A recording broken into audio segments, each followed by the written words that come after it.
ദിവസങ്ങൾക്ക് ശേഷം യാക്കൂബ് നബിയുടെ അനുവാദത്തോടെ അവർ ബുനിയാമിനെയും കൂട്ടി മിസ്റിലേക്ക് യാത്രയായി.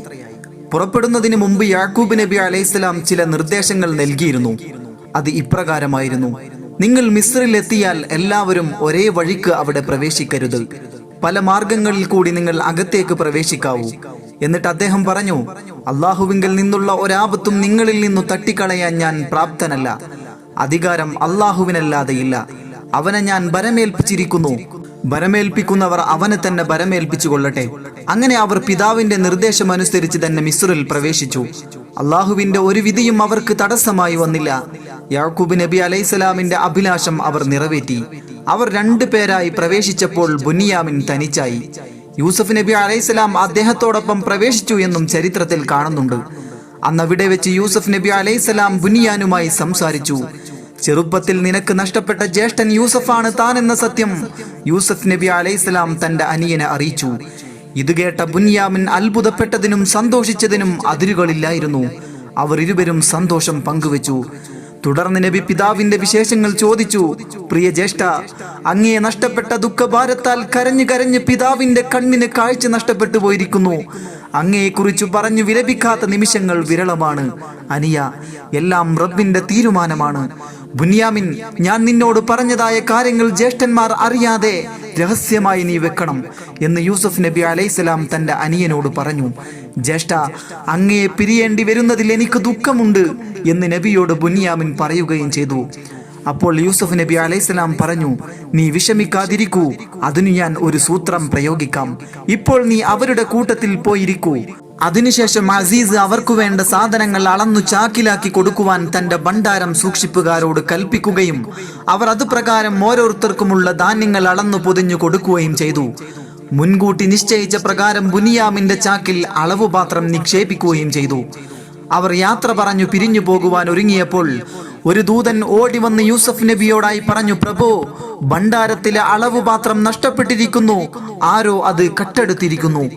ഇത് കേട്ട അസീസ് ധാന്യങ്ങളുമായി മടങ്ങുന്നവരുടെ ചാക്കുകെട്ടുകൾ പരിശോധിക്കുവാൻ ഉത്തരവിട്ടു. അതിനുശേഷം യൂസഫ് നബി അലൈഹിസ്സലാം ജ്യേഷ്ഠന്മാരോട് പറഞ്ഞു, നിങ്ങളുടെ ചാക്കുകളും പരിശോധിക്കേണ്ടതുണ്ട്. ഒരുപക്ഷെ നിങ്ങളിൽ ആരെങ്കിലും മോഷ്ടിച്ചു കാണുമോ എന്നറിയില്ല. ഇതുകേട്ട് അവർ പറഞ്ഞു, ഞങ്ങൾ യാക്കൂബ് നബി അലൈഹിസ്സലാമിന്റെ മക്കളാണ്, ഞങ്ങൾ മോഷ്ടിക്കുകയില്ല. അപ്പോൾ യൂസഫ് നബി അവരോട് പറഞ്ഞു, നിങ്ങളുടെ പക്കൽ ഉണ്ടെങ്കിലോ?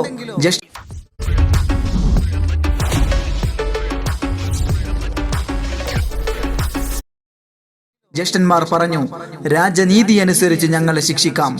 ഓരോരുത്തരുടെയും ചാക്കുകൾ യഥാക്രമം പരിശോധന നടത്തി. അവസാനം ബുനിയാമിന്റെ ചാക്കിൽ നിന്നും അളവ് മാത്രം കണ്ടുകിട്ടി. ഉടൻ തന്നെ ജ്യേഷ്ഠന്മാർ പരസ്പരം പുച്ഛഭാവത്തിൽ ലജ്ജയാൽ തലതാഴ്ത്തി നിന്നിരുന്ന ബുനിയാമിനെ നോക്കിക്കൊണ്ട് ഇങ്ങനെ പറഞ്ഞു, ഇവൻ മോഷ്ടിച്ചതിൽ എന്താണിത്ര അത്ഭുതപ്പെടാനുള്ളത്? ഇവന്റെ ജ്യേഷ്ഠനും മുമ്പ് മോഷ്ടിച്ചവനാണ്.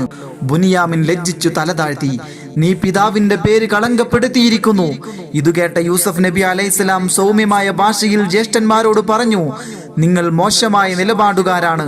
നിങ്ങൾ പറയുന്ന കള്ളങ്ങൾ അല്ലാഹു അറിയുന്നതാണ്. എന്നിട്ട് ബുനിയാമിനെ ജയിലിൽ അടയ്ക്കുവാൻ ഭടന്മാരോട് ഉത്തരവിട്ടു. നബിയുടെ ഈ തീരുമാനം ജ്യേഷ്ഠന്മാരിൽ ഞെട്ടലുളവാക്കി. അവർ യൂസഫ് നബി അലൈഹിസ്സലാമിനോട് പറഞ്ഞു, പ്രഭോ, ഞങ്ങൾക്ക് വന്യ പിതാവുണ്ട്. ബുനിയാമിൻ ഇല്ലാതെ ഞങ്ങൾക്ക് പിതാവിന്റെ അരികിലേക്ക് മടങ്ങുവാൻ സാധ്യമല്ല. അതിനാൽ പകരം ഞങ്ങളുടെ കൂട്ടത്തിൽ നിന്നും ഒരാളെ ബന്ദിയാക്കുക. പിതാവിനോട് ബുനിയാമിൻ ഇല്ലാതെ മടങ്ങുകയില്ല എന്ന് ഞങ്ങൾ വാക്ക് നൽകിയിരുന്നു. അതിനാൽ ഇവനെ ഞങ്ങളോടൊപ്പം വിട്ടയക്കുക. യൂസഫ് നബി അലൈഹിസ്സലാം പറഞ്ഞു, കുറ്റം ചെയ്യാത്ത ആളെ ശിക്ഷിക്കുന്നത് അനീതിയാണ്. തെറ്റുകാരെ രാജ്യനീതിക്കനുസരിച്ച് ശിക്ഷിക്കണമെന്ന് നിങ്ങൾ വാക്കു നൽകിയതാണ്. അതുകൊണ്ട് ബുനിയാമിനെ തുറങ്കിലിൽ അടക്കാമെന്ന തീരുമാനത്തിന് മാറ്റമില്ല. പിതാവിനോട് ബുനിയാമിനിൽ നിന്നുണ്ടായ മോഷണത്തെ കുറിച്ച് പറഞ്ഞു കേൾപ്പിക്കുക. നിങ്ങൾക്ക് പോകാം. അവർ ആകെ വിഷമത്തിലായി. യൂസഫിനെ നഷ്ടപ്പെട്ടതിന് ശേഷം പിതാവ് ദുഃഖിതനാണ്. ബുനിയാമിൻ കൂടി നഷ്ടപ്പെട്ടാൽ പിതാവിന്റെ അവസ്ഥ എന്താകും? അവർ യൂസഫ് നബി അലൈഹിസ്സലാമിനോട് ഒരുപാട് യാചിച്ചെങ്കിലും അദ്ദേഹം വഴങ്ങിയില്ല. നിരാശയാൽ അവർ അവിടെ നിന്ന് യാത്രയായി. യാക്കൂബ് നബി അലൈഹിസ്സലാമിന്റെ പുത്രന്മാർ കൻആനിലെത്തി. കണ്ണിന് കാഴ്ച നഷ്ടപ്പെട്ട ആ പിതാവ് തന്റെ മക്കളുടെ വരവും പ്രതീക്ഷിച്ചിരിക്കുകയായിരുന്നു. അദ്ദേഹം മക്കളുടെ പേര് ചൊല്ലി വിളിച്ചു. ഓരോരുത്തരായി വിളി കേട്ടു. എന്നാൽ ബുനിയാമിന്റെ ശബ്ദം കേൾക്കാതിരുന്ന യാക്കൂബ് നബി അലൈഹിസ്സലാം പരിഭ്രാന്തനായി. ബുനിയാമിൻ എവിടെ? പിതാവിന്റെ വിഷമം നിറഞ്ഞ വാക്കുകൾ കേട്ട പുത്രന്മാർ ആകെ വിഷമത്തിലായി. അവരിൽ ഒരാൾ അസീസിന്റെ കൊട്ടാരത്തിൽ നടന്ന മോഷണ കഥയെപ്പറ്റി പിതാവിനെ പറഞ്ഞു കേൾപ്പിച്ചു. മോഷണം നടത്തിയ ബുനിയാമിനെ അസീസ് ബന്ദിയാക്കി എന്നും പറഞ്ഞു. എന്നാൽ ആ പിതാവിന് അവരുടെ വാക്കുകൾ വിശ്വാസയോഗ്യമായി തോന്നിയില്ല. അദ്ദേഹം ഇങ്ങനെ പറഞ്ഞു: നിങ്ങൾ യൂസഫിനോട് ചെയ്ത പോലെ കുറ്റം ബുനിയാമിനോടും ചെയ്തു. നിങ്ങൾ ചെയ്തത് തെറ്റാണെന്ന് നിങ്ങളുടെ മനസ്സുകൾ തന്നെ പറയാതിരിക്കുകയില്ല. എനിക്ക് ക്ഷമിക്കുവാൻ മാത്രമേ കഴിയുള്ളൂ. ഇനി അള്ളാഹു അവന്റെ ഇഷ്ടപ്രകാരം ചെയ്യട്ടെ. ഇത്രയും പറഞ്ഞ് അദ്ദേഹം പൊട്ടിക്കരയുവാൻ തുടങ്ങി. ദുഃഖത്തിൽ മുഴുകിയ യാക്കൂബ് നബി അലൈഹിസ്സലാം ഇരു കണ്ണുകളിലും വെള്ളെഴുത്ത് പോലെയായിരുന്നു. യൂസഫിനെ ഓർത്ത് അങ്ങ് മരിക്കാറായിരിക്കുന്നു, ഇനിയെങ്കിലും മതിയാക്കണം എന്ന് അവർ പറഞ്ഞപ്പോൾ യാക്കൂബ് നബി അലൈഹിസ്സലാം അവരോട് പറഞ്ഞു: തന്റെ ആവലാതിയും വ്യസനവുമെല്ലാം അള്ളാഹുവിങ്കിൽ ഞാൻ അർപ്പിച്ചിരിക്കുന്നു. അള്ളാഹുവിങ്കിൽ നിന്ന് നിങ്ങൾ അറിയാത്ത രഹസ്യങ്ങൾ ഞാൻ അറിയുന്നുണ്ട്. എന്നിട്ട് അദ്ദേഹം പുത്രന്മാരോട് പറഞ്ഞു: എന്റെ പ്രിയ പുത്രന്മാരെ, നിങ്ങൾ വേഗം മിസ്രിൽ പോയി നിങ്ങളുടെ സഹോദരന്മാരെ അന്വേഷിക്കുവാനും അസീസിനെ കണ്ട് ഭക്ഷ്യസാധനങ്ങൾ വാങ്ങിക്കൊണ്ടുവരുവാനും അദ്ദേഹം മക്കളോട് ആവശ്യപ്പെട്ടു. പിതാവിന്റെ നിർദ്ദേശപ്രകാരം പുത്രന്മാർ മിസ്രിലേക്ക് പോവുകയും യൂസഫ് നബി അലൈഹിസ്സലാമിന്റെ സന്നിധിയിലെത്തി പിതാവിന്റെ സങ്കടാവസ്ഥയും കുടുംബത്തിന്റെ ദാരിദ്ര്യവും വിശദമാക്കി. പരിശുദ്ധ ഖുർആൻ ഇതിനെക്കുറിച്ച് പറയുന്നത് നോക്കൂ. അവർ അദ്ദേഹത്തിന്റെ അരികെ ചെന്നപ്പോൾ അവർ അപേക്ഷിച്ചു: ഹേ അസീസേ, ഞങ്ങൾക്കും ഞങ്ങളുടെ വീട്ടുകാർക്കും ദുർഭിക്ഷ ബാധിച്ചിരിക്കുന്നു. നിസാരമായ വിലയാണ് ഞങ്ങൾ കൊണ്ടുവന്നിരിക്കുന്നത്. എന്നാൽ അങ്ങ് ഞങ്ങൾക്ക് തികച്ചും അളന്നു തരണം. ഞങ്ങൾക്ക് ദാനം തരികയും വേണം. തീർച്ചയായും അള്ളാഹു ദായകന്മാർക്ക് പ്രതിഫലം നൽകുന്നതാണ്. യൂസഫ് നബി അലൈഹിസ്സലാം മറുപടി പറഞ്ഞു: നിങ്ങൾ മൂഢന്മാരായിരുന്ന സ്ഥിതിയിൽ യൂസഫിനോടും അവന്റെ അനുജനോടും ചെയ്തതെന്താണെന്ന് നിങ്ങൾ മനസ്സിലാക്കിയിട്ടുണ്ടോ? അവർ ചോദിച്ചു: അങ്ങു തന്നെയാണോ യൂസഫ്? യൂസഫ് നബി അലൈഹിസ്സലാം പറഞ്ഞു: അതെ, ഞാനാണ് യൂസഫ്. ഇവൻ എന്റെ അനുജനാണ്. അള്ളാഹു തീർച്ചയായും ഞങ്ങളെ കടാക്ഷിച്ചിരിക്കുന്നു. വല്ലവനും അള്ളാഹുവിനെ ഭയപ്പെടുകയും സഹിക്കുകയും ചെയ്താൽ അള്ളാഹു തീർച്ചയായും ഗുണവാന്മാരുടെ പ്രതിഫലത്തെ പാഴാക്കുന്നതല്ല. ജ്യേഷ്ഠന്മാർ പറഞ്ഞു: അള്ളാഹുവാണേ സത്യം. അള്ളാഹു അങ്ങയെ ഞങ്ങളെക്കാൾ ശ്രേഷ്ഠനാക്കിയിട്ടുണ്ട്. ഞങ്ങൾ കുറ്റം ചെയ്തവരാണെങ്കിലും ശരി. അദ്ദേഹം പ്രസ്താവിച്ചു: ഇന്നേ ദിവസം നിങ്ങൾക്ക് ഒരു ശിക്ഷയുമില്ല. അള്ളാഹു നിങ്ങൾക്ക് പൊറുത്തു തരും. അവൻ ദയാലുക്കളിൽ വെച്ച് കൂടുതൽ ദയാലുവാണ്. യൂസഫ് നബി അലൈഹിസ്സലാമിന്റെ ഈ സംഭാഷണത്തിൽ നിന്ന് അവർക്ക് ഒരു കാര്യം മനസ്സിലാവുകയുണ്ടായി. ഇപ്പോൾ മിസ്രിലെ അസീസായിരിക്കുന്ന ഈ മഹാനുഭാവൻ തങ്ങളുടെ സ്വന്തം മനുജനും തങ്ങളുടെ അസൂയ നിമിത്തം കിണറ്റിൽ താഴ്ത്തി പിന്നീട് അടിമയായി വിൽക്കുകയും ചെയ്ത യൂസഫാണെന്ന്. അവർ അപ്പോൾ തങ്ങൾ ചെയ്തു പോയ തെറ്റിനെ കുറിച്ചോർത്ത് ഭയവും പരിഭ്രമവും കൊണ്ട് നാണിച്ചു പോയിരുന്നു. അവർ നബിയോട് മാപ്പ് ചോദിക്കുകയും ചെയ്തു. പിന്നീട് യൂസഫ് നബി അലൈഹിസ്സലാം ജ്യേഷ്ഠന്മാരോട് കുശലാന്വേഷണം നടത്തുകയും പിതാവിനെയും കുടുംബത്തെ കാണുവാൻ ആഗ്രഹം അറിയിക്കുകയും ചെയ്തു. ഒരാളോട് പോയി പിതാവിനെയും കൂട്ടിക്കൊണ്ടുവരുവാൻ നിർദ്ദേശിച്ചു. യഹൂദ ആ ദൗത്യം ഏറ്റെടുത്തു.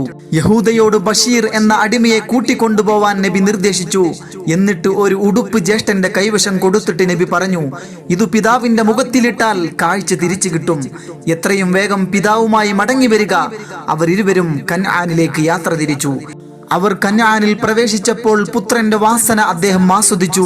എന്നിട്ട് അദ്ദേഹം ഇങ്ങനെ പറഞ്ഞു: നിങ്ങൾ എനിക്ക് ബുദ്ധിഭ്രമം ഉണ്ടെന്ന് പറയുന്നവരാണ്. എന്നാൽ അങ്ങനെ നിങ്ങൾ തെറ്റിദ്ധരിക്കുകയില്ലെങ്കിൽ ഞാൻ ഒരു വസ്തുത പറയാം. യൂസഫിന്റെ ഗന്ധം ഞാൻ ഇതാ ആസ്വദിക്കുന്നു. അള്ളാഹുവാണേ സത്യം.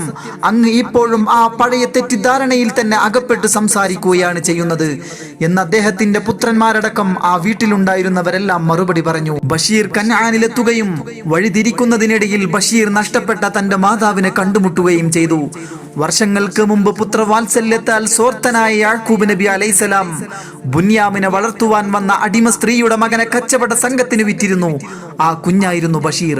ബഷീറും മാതാവും കണ്ടുമുട്ടിയതിന് ശേഷമാണ് യൂസഫ് നബി അലൈഹിസ്സലാമും പിതാവും കണ്ടുമുട്ടുകയുള്ളൂ എന്ന് അള്ളാഹുവിന്റെ കൽപ്പനയുണ്ടായിരുന്നു. അത് നടപ്പിലാക്കുകയും ചെയ്തു.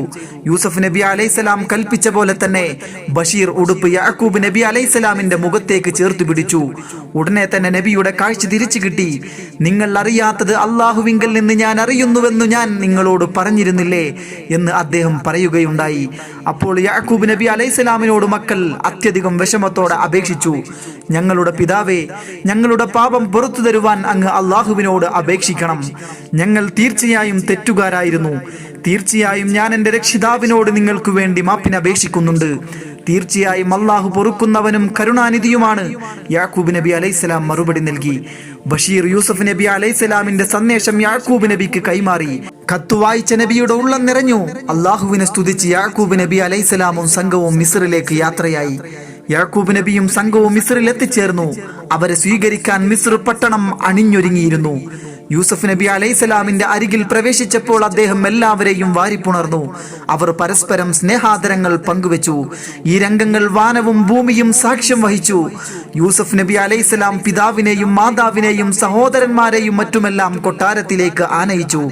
തന്റെ സിംഹാസനത്തിന്റെ വലതുഭാഗത്ത് യാക്കൂബ് നബിയെയും ഇടതുഭാഗത്ത് യാക്കൂബ് നബി അലൈഹിസ്സലാമിന്റെ അവസാന പത്നി എന്ന നിലയിൽ ലയ്യ എന്ന ഇളയുമ്മയെയും നിർത്തി. യൂസഫ് നബി അലൈഹിസ്സലാമിന്റെ മാതാവായ റാഹേൽ മരണപ്പെട്ടിരുന്നു. സഹോദരന്മാരെ സിംഹാസനത്തിന്റെ മുന്നിലായും ഇരുത്തി. യൂസഫ് നബി അലൈഹിസ്സലാം പിതാവിനോട് പറഞ്ഞു, എന്റെ പിതാവേ, മുമ്പൊരിക്കലുണ്ടായ എന്റെ സ്വപ്നത്തിന്റെ പുലർച്ചയാണിത്. എന്റെ രക്ഷിതാവ് അതിനെ സത്യമാക്കിയിരിക്കുന്നു. എന്നെ തടവിൽ നിന്നും മോചിപ്പിച്ച നിലക്കും എനിക്കും എന്റെ ജ്യേഷ്ഠന്മാർക്കുമിടയിൽ പിശാച് കുഴപ്പമുണ്ടാക്കിയതിനു ശേഷം നിങ്ങളെ മലയോരത്ത് നിന്ന് കൊണ്ടുവന്ന വഴിക്കും എനിക്ക് അള്ളാഹു നന്മ ചെയ്തിരിക്കുന്നു. തീർച്ചയായും എന്റെ രക്ഷിതാവ് അവൻ ഉദ്ദേശിക്കുന്നവർക്ക് ഗുണം ചെയ്യുന്നവനാണ്. തീർച്ചയായും അവൻ സർവജ്ഞനും യുക്തിസമ്പൂർണനും തന്നെയാണ്. യൂസുഫ് നബി അലൈഹിസ്സലാമിന്റെയും സുലൈഹ ബീവിയുടെയും പരിശുദ്ധമാക്കപ്പെട്ട ഖുർആൻ അഹ്സനുൽ ഖസസ് എന്ന് വിശേഷിപ്പിച്ച ആ ചരിത്രത്തിന്റെ അവസാന ഭാഗത്തിലേക്ക് കടക്കുകയാണ്. മിസ്രിലെ അസീസായി സ്ഥാനമേറ്റ യൂസഫ് നബി അലൈഹിസ്സലാം തന്റെ നാട്ടിലെ പ്രജകളുടെ ക്ഷേമങ്ങൾ അറിയുവാൻ നാട്ടിലൂടെ സഞ്ചരിക്കുക പതിവായിരുന്നു. അങ്ങനെ ഒരു ദിവസം പട്ടണത്തിലൂടെ സഞ്ചരിക്കുമ്പോൾ യൂസഫ് നബി അലൈഹിസ്സലാം ഇലാഹി എന്ന് വിലപിക്കുന്ന ശബ്ദം കേൾക്കുകയാണ്. അദ്ദേഹം തിരിഞ്ഞു നോക്കിയപ്പോൾ വൃദ്ധയായ ഒരു സ്ത്രീയെ കാണുകയുണ്ടായി. നിങ്ങൾ ആരാണ്? യൂസഫ് നബി അലൈഹിസ്സലാം ആ വൃദ്ധയോട് ചോദിച്ചു. അല്ലയോ യൂസുഫേ, അങ്ങേക്ക് എന്നെ മനസ്സിലായില്ലേ? ഞാൻ അങ്ങയെ പ്രണയിച്ചിരുന്ന സുലൈഖയാണ്. നിങ്ങൾക്ക് ഇതെന്തു പറ്റി സുലൈഖ? യൂസഫേ, എന്റെ കണ്ണിന്റെ കാഴ്ച നഷ്ടപ്പെട്ടിരിക്കുന്നു. എന്റെ ധനം മുഴുവനും നശിച്ചുപോയി. എന്റെ സൗന്ദര്യം നഷ്ടപ്പെട്ടിരിക്കുന്നു. ഇപ്പോൾ ഞാൻ ആർക്കും വേണ്ടാത്ത ഒരു അഗതിയായി മാറിയിരിക്കുന്നു എന്ന് പറഞ്ഞ് പൊട്ടിക്കരഞ്ഞുകൊണ്ട് അവർ നബിയുടെ കാൽക്കലിരുന്നു. ഈ സമയം ജിബ്രീൽ അലൈഹിസ്സലാം പ്രത്യക്ഷപ്പെട്ട് യൂസഫ് നബിയെ അറിയിച്ചു, സുലൈഖയെ വിവാഹം കഴിക്കുവാൻ താങ്കൾക്ക് അള്ളാഹുവിന്റെ കൽപ്പനയുണ്ട്. ഇതുകോട്ട യൂസഫ് നബി അലൈഹിസ്സലാം ഞെട്ടി. ഈ വൃദ്ധയെ ഞാൻ കല്യാണം കഴിക്കണമെന്നോ? ഇതെന്തു പരീക്ഷണമാണ്? എല്ലാം റബ്ബിന്റെ ഖളാ ആണെന്നറിയാമായിരുന്ന യൂസഫ് നബി അലൈഹിസ്സലാം സുലൈഖയിൽ അള്ളാഹുവിന്റെ കരുണ വർഷിക്കുവാൻ ദുആ ചെയ്തു. ആ പ്രാർത്ഥന അള്ളാഹു സ്വീകരിക്കുകയും സുലൈഖയുടെ പഴയ സൗന്ദര്യം തിരിച്ചു നൽകുകയും ചെയ്തു. ഇതിനിടയിൽ ബീവി ഏകനായ ഇലാഹിൽ വിശ്വസിച്ചു കഴിഞ്ഞിരുന്നു. യൂസഫ് നബി അലൈഹിസ്സലാം സുലൈഖ ബീവിയെ പരിഗ്രഹിച്ചു. നബി അവരെ വിവാഹം കഴിക്കുമ്പോഴും അവർ കന്യകയായിരുന്നെന്ന് കിസ്സകളിൽ പറയുന്നുണ്ട്. സുലൈഖ ബീവി സൗന്ദര്യത്തിലും സൗശീലാദ്യ ഗുണങ്ങളിലും അതീതയായിരുന്നുവെന്നതിൽ സംശയമില്ല. അവർ നബിയെ ശുശ്രൂഷിച്ചുകൊണ്ടും ഇബാദത്തിൽ മുഴുകിക്കൊണ്ടും ഒരു യഥാർത്ഥ ഭാര്യയായി തുടർന്നു ജീവിതം നയിച്ചു. യൂസഫ് നബി അലൈഹിസ്സലാം സുലൈഖ ബീവി ദമ്പതികൾക്ക് കുഞ്ഞ് ജനിച്ചു. രാജ്യകാര്യങ്ങളിൽ നിന്നും സമയം കിട്ടിയിരുന്നപ്പോൾ സുലൈഖ ബീവിയുമായി നബി സമയം പങ്കുവെക്കുകയും ആധ്യാത്മിക കാര്യങ്ങൾ പങ്കുവെക്കുകയും ചെയ്തിരുന്നു.